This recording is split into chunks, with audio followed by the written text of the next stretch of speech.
What's going on, everyone? It's time for another uh, creature feature film review. Today we're actually going to be looking at an old film from Toho, the company that brought us all the good Godzilla movies and stuff. This is one of their other creature outings, and that's Mothra. Today we're going to be talking about the original Mothra movie.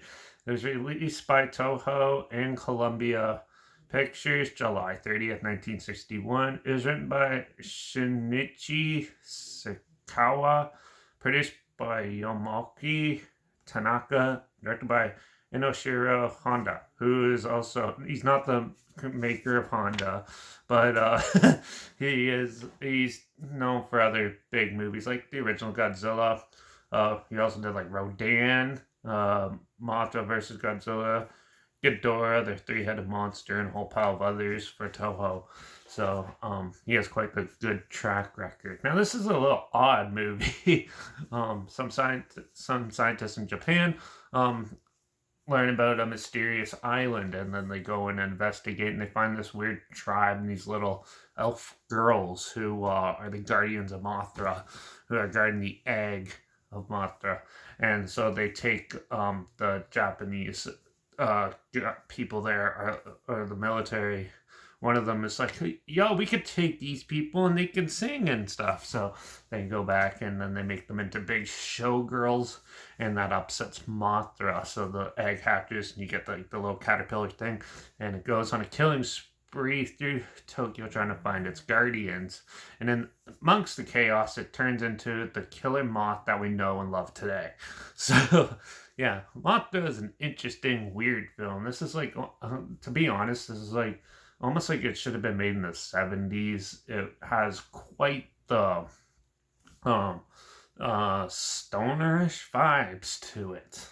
So here, it's almost like an acid trip sometimes.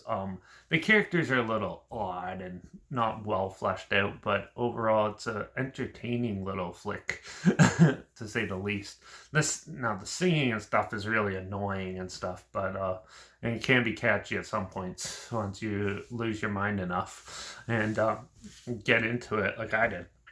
And then yeah, but it takes a while for it to build up, just like any old Toho film. And then but then once you get the killer caterpillar thing, larvae come in and smacking and destroying buildings and stuff, it gets a lot more fun. And then it attaches itself to like a radio tower and makes a cocoon, and then hatches into the Mothra that we all know.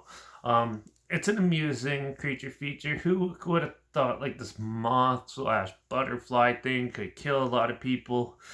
It's not as much destruction as in like Godzilla or Rodan, and not as menacing, but it is cheesy, entertaining film. You can clearly tell like it's miniatures and stuff, but I love those like practical effects. It's way better than the CG junk that's out these days. And yeah, it has a lot of good campy feel to it. If you like campy B movie-ish monster movies, this is definitely going to be up your alley. Also, if you like all the Godzilla movies, then this one is like part of the Godzilla lore, so you kind of have to watch it too. Yeah, Toho did the big mega universe way before Marvel, and shortly after Universal's Monsters, kind of that big movie mashup thing crashed and burned. So yeah, we in the 60s and early 70s they had, in late 50s I guess, they had like the Toho Mega Monster movies, which are all varying quality, but this one in particular is amusing. It's fun.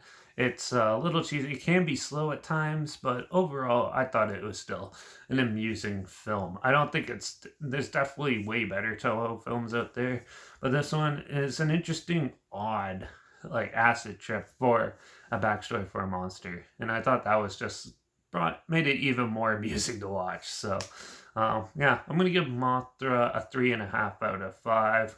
Only because it's not super menacing. There's not a whole ton of destruction. There's like a half hour's worth of destruction footage, and yeah, and but I did like a lot of the characters in it, even if they aren't like the best or most fleshed out.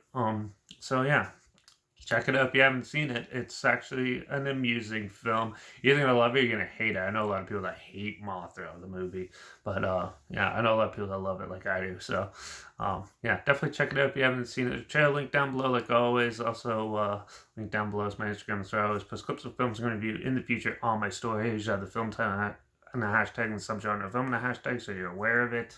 Also, my letterbox is down below at Derek P Reviews. That's where I post my first star rating right after watching the films. So follow me on one of those two platforms, stay in loop with this channel. Like this video, share it so more people are aware of it.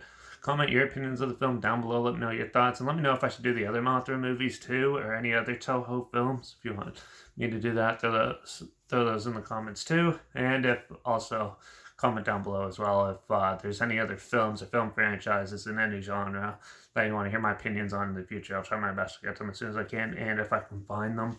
So, yeah. And don't forget to subscribe, because hopefully you can find something weird, obscure, and odd, somewhat like this, or a classic film somewhat like this, or so you hear my opinions on popular films that are coming out at the times and other things as well. So make sure you subscribe, and don't forget to ring that bell, because I'm going to be jumping on Netflix and reviewing Metal Lords. I'm a metalhead. Obviously, I'm going to check out that movie first. So let's do that, and then we'll yeah, so make sure you're ringing that bell. Tune in next time for that one, but hopefully there's no killer moths flying around in your area. Watch out for all those killer insects out there that are growing to gigantic sizes. One known as Putin. And I guess I'll see you all in the next one. So until then, cheers.